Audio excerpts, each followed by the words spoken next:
விரால் மீனை ருசி பார்த்துருப்பீங்க, ஆனால் அது இயற்கையாக வாழ்கிறத ரசிக்கிற ருசி பார்த்துருக்கீங்களா? இரவு நேரம் வேட்டையாடும், வித்தியாசமாக சுவாசிக்கும், தான் இனத்தை தானே கட்டுக்குள்ளே வச்சுக்கும், இப்படின்னு பல சுவாரஸ்யங்கள் இருக்குது. இதனுடைய வாழ்வியலை இன்னைக்கு முழுவதுமாக தெரிஞ்சுக்கலாம்.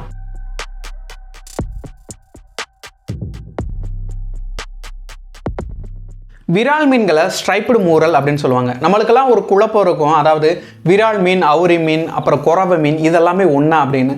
இது எல்லாமே வேறு வேறு மீன் இனங்கள், ஆனால் ஒரே குடும்பத்தை சேர்ந்தது. ஸ்னேக் ஹெட் அந்த குடும்பத்துக்கு கீழே தான் இது எல்லாமே வருது. ஸ்னேக் ஹெட்டு கீழே சன்னா அப்படின்னு சொல்லப்படக்கூடிய வகைகள் தான் அதிகம். ஆசிய பகுதிகளில் இது இருக்குது. இந்த வகை கீழே தான் இந்த கொரவை மீன், அவுரி மீன், அப்புறம் விரால் மீன் இது எல்லாமே வருது. அதாவது ஒன்று விட்டு அங்காளி பங்காளி மாதிரி.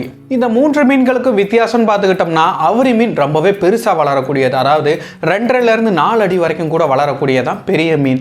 அப்புறம் விரால் மீன். விரால் மீன் பார்த்துக்கிட்டிங்கன்னா ஒரு அடியிலேருந்து 2 அடிக்குள்ளே வளரக்கூடியது.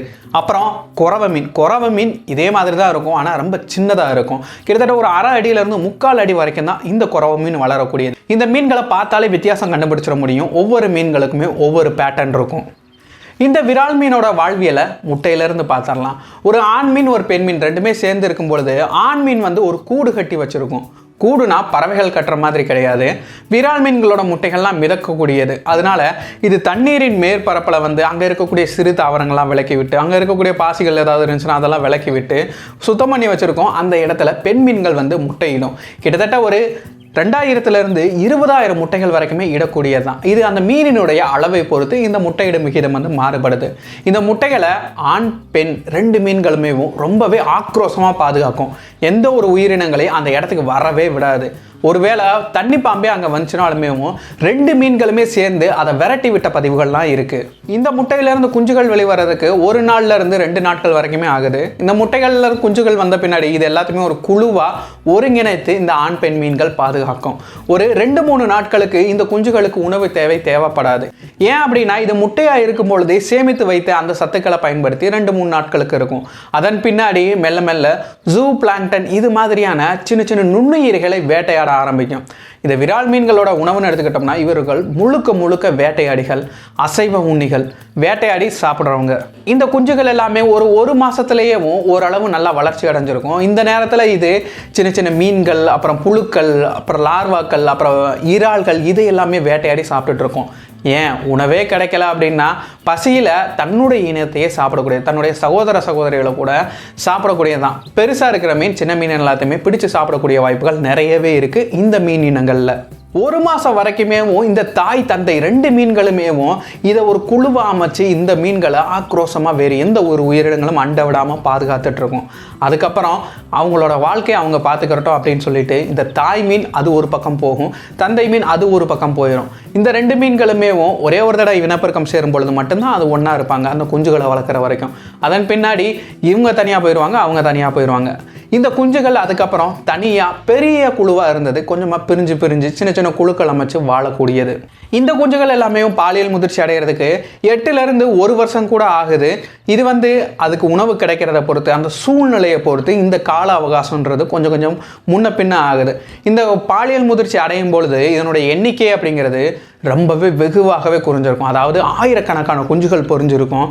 ஆனால் இது பாலியல் முதிர்ச்சி அடையும் பொழுது அதில் 1% ஒரு 3% அளவுக்கு தான் உயிரோடு இருக்கும். ஏன்னா இதனுடைய வேட்டையாடிகள்ன்றது ரொம்பவே அதிகம். இவர்களுடைய எதிரிகள் அப்படின்னு பார்த்துக்கிட்டோம்னா பெரிய மீன்கள், தவளைகள், பாம்புகள், அப்புறம் பறவைகள், அப்புறம் தண்ணீருடைய காரத்தன்மை, அப்புறம் வெப்பநிலை, ஏன் பசியின்மை, அப்புறம் நோய் தொற்று இது எல்லாமே இந்த மீன்களை சாகடிக்கக்கூடியது.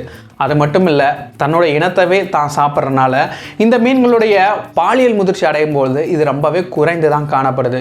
சரி, பாலியல் முதிர்ச்சி அடைஞ்ச பின்னாடி தனக்குன்னு ஒரு எல்லை வகுத்து அதில் வாழ ஆரம்பிக்கும். வேறு எந்த ஒரு ஆண் மீனோ பெண் மீனோ அதுக்குள்ளே வந்துச்சு அப்படின்னா ரொம்ப ஆக்ரோஷமாக துரத்தி விடக்கூடியது.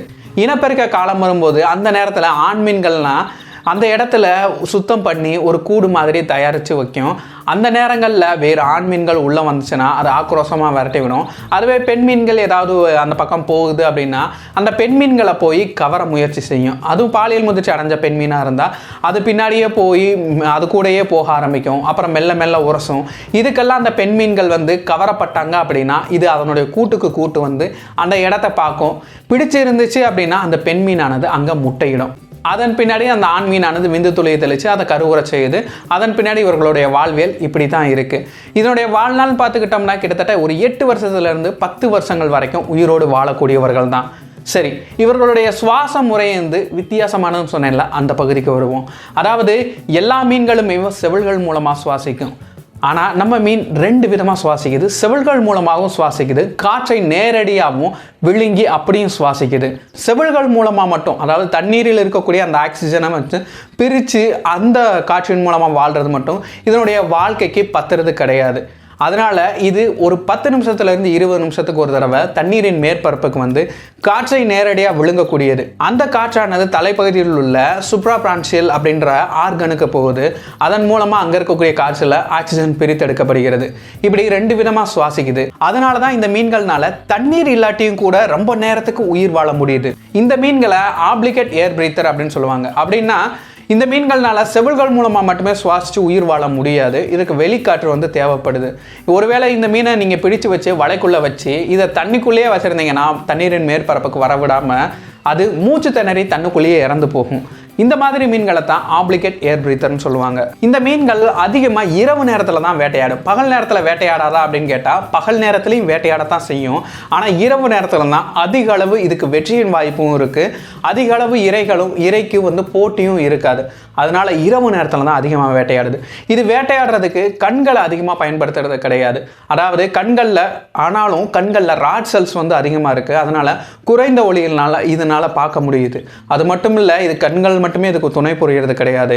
இந்த மீன்களுக்கு லேட்ரல் சென்சரி ஆர்கன் அப்படின்னு சொல்லப்படக்கூடிய அதிர்வுகளை உணரக்கூடிய அந்த அமைப்பு இருக்கு. தண்ணிக்குள்ள இருக்கும் பொழுது சிறு அதிர்வை கூட இதனால உணர முடியும். அதனால தண்ணிக்குள்ள வேற ஏதாவது தன்னுடைய இரைகள் வந்துச்சு அப்படின்னா அதனுடைய அந்த தண்ணீருடைய அலையினுடைய அதிர்வை வச்சேமோ தனக்கான இரை வருது அப்படின்னு கண்டுபிடிக்கும். அது மட்டும் இல்லை, அந்த இரையினுடைய அது வெளியிடும் அமினோ அமிலங்கள், அது வெளியிடக்கூடிய கழிவுகள், இந்த வாசனையை வச்சேமோ இரை இங்கே தான் இருக்குன்னு திசையை கண்டுபிடிச்சு போய் அங்கேயும் போய் வேட்டையாடும். என் தண்ணீரின் கரையோரங்களுக்கு வந்து பூச்சிகள், தவளைகள் இதெல்லாம் இருந்துச்சுன்னா கரையோரத்துக்கே வந்து வேட்டையாடும். அது மாதிரி 10 நிமிஷத்துக்கு ஒரு இது சுவாசிக்க வெளியே வர்றனால அந்த நேரத்தில் பறவைகள் கூட இதை பிடிச்சிட்டு போய் வாய்ப்புகள் இருக்கத்தான் செய்யுது.